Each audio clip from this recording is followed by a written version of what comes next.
నూలులో శతాబ్దాల గౌరవం, పట్టు పరంపరకు ప్రతీక, సంప్రదాయానికి శాశ్వత చిరునామా సఖీ.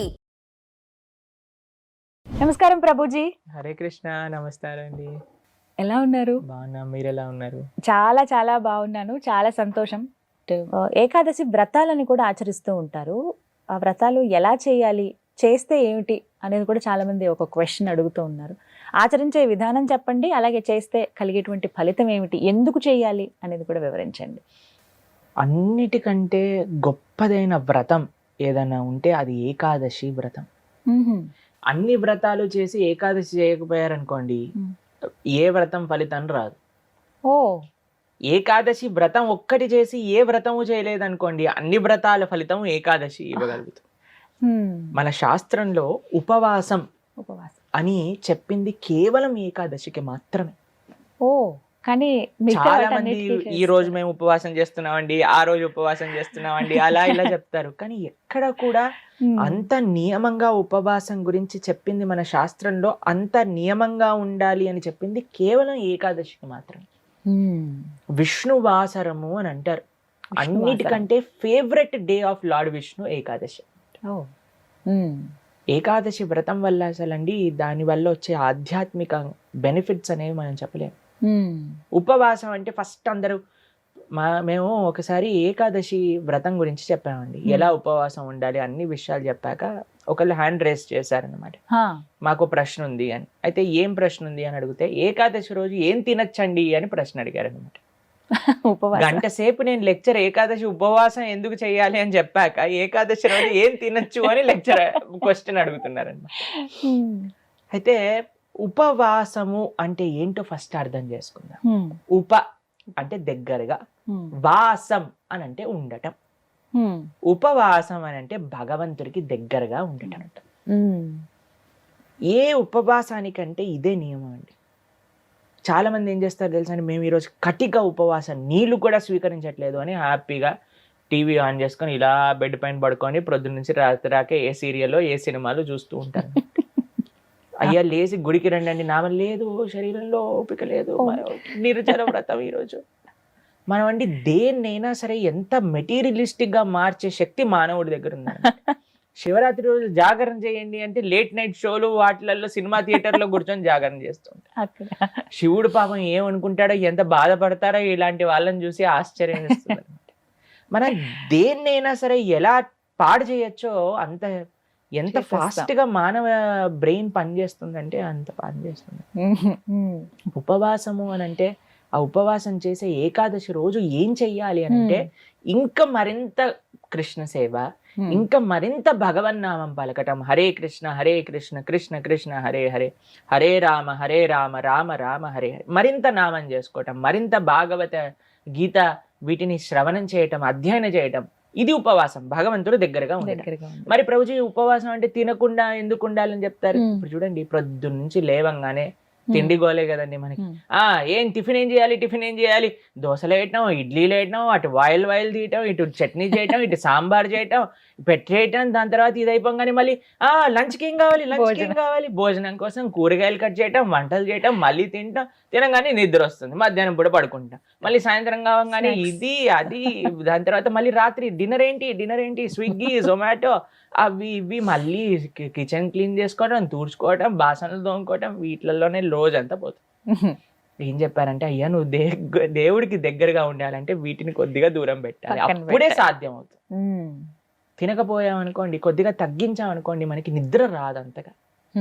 ప్లస్ ఇంత పెద్ద తతంగం మొత్తం కూడా ఆఫ్ అయిపోతుంది, ఎంత సమయం మెరిగిపోతుంది. మీరు ఒక్కసారి ప్రయత్నించండి, ఒకరోజు వంట తిండి ఈ రెండు ఆపేస్తే అసలు ఆ రోజు ఏంటి ఇంత పెద్దగా ఉంది మనకి అని అనిపిస్తుంది అనమాట. ఎందుకంటే అంత సమయం మనకు ఉండిపోతుంది. కాబట్టి ఏకాదశి రోజు ఏంటి నియమం, ముఖ్య నియమం ఏంటి అని అంటే, ఎంత వీలైతే అంత భక్తితో ఉండటం, భగవంతుడి యొక్క ఆరాధన చేయటం, ఆలయానికి వెళ్ళడం, వైష్ణవుల సేవ చేసుకోవటం, భగవన్నామాన్ని జపం చేయటం, గీతా భాగవతాలు శ్రవణం చేయటం, సత్సంగంలో ఉండటం. ఇది ఏకాదశి ముఖ్య నియమం. దాని తర్వాత నియమం ఏంటి అని అంటే, ఆహార నియమం పాటించాలి. ఏంటి ఆహార నియమం పాటించాలి అని అంటే, ధాన్యంలో ఏకాదశి రోజు పాప పురుషుడు ఉంటాడు అని చెప్తారనమాట. ధాన్యం అని అంటే రైస్, దాల్, పప్పులు, తర్వాత గోధుమలు, తర్వాత వరి, వీటన్నిటిలో అనమాట. కాబట్టి ఆ రోజు మనం వీటి నుంచి దూరంగా ఉండి మరి ఏం స్వీకరించవచ్చు మరి ఆ అంటే రోజు- పాలు, పండ్లు. ఓ తర్వాత మీకు అవి కూడా కాదండి, మరి మాకు ఇంకా శరీరం సహకరించట్లేదు, కొంతమంది ఉంటారు కదండి, బీపీ ఉంటుంది, షుగర్ ఉంటుంది, అటువంటి వాళ్ళు ఏం చేస్తారు అని అంటే మీకు సగ్గు బియ్యం అని దొరుకుతాయి, లేదా కొర్రలు అని దొరుకుతాయి అనమాట. వాటిని ఇవన్నీ కొన్ని ఏకాదశి రోజు స్వీకరించవచ్చు అని ఎలవ్ చేసినాం అనమాట.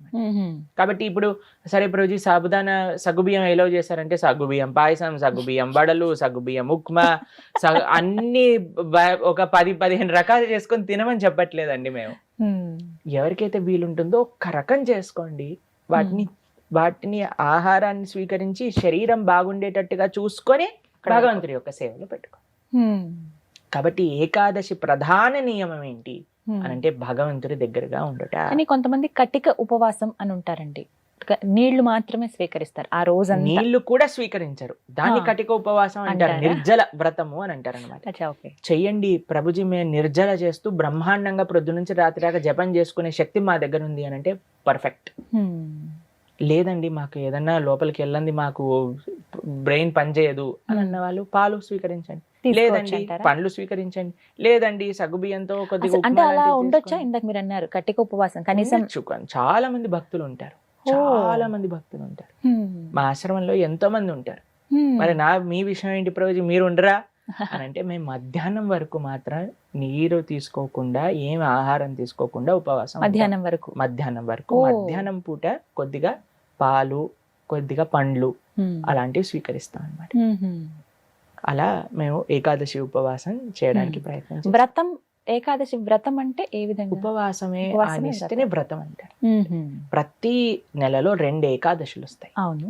ఆ 2 ఏకాదశులు సంవత్సరం పాటు మొత్తం అన్ని ఏకాదశులు కానీ మనం ఉండగలిగితే దానికంటే గొప్ప వ్రతం ఇంకొకటి లేదు. ఏం జరుగుతుంది ఏకాదశి వ్రతం చేస్తే? భగవంతుడి యొక్క పూర్తి కృప మన పైన ఉంటుంది. ఏకాదశి భక్తి జనని అని అంటారు. మన మనసులో భగవంతుడి పట్ల ప్రేమ కలుగుతుంది, దానికంటే గొప్ప వరం ఇంకేం కావాలండి? నిజమే కదా.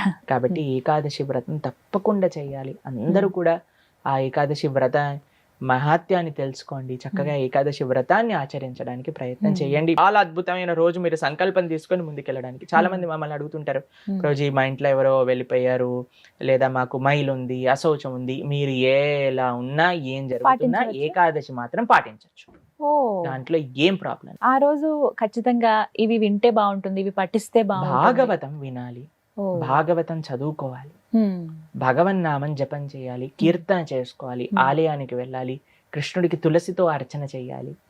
ఇవన్నీ ఏకాదశికి అన్ని ఏకాదశులకి ఇవే నియమాలు.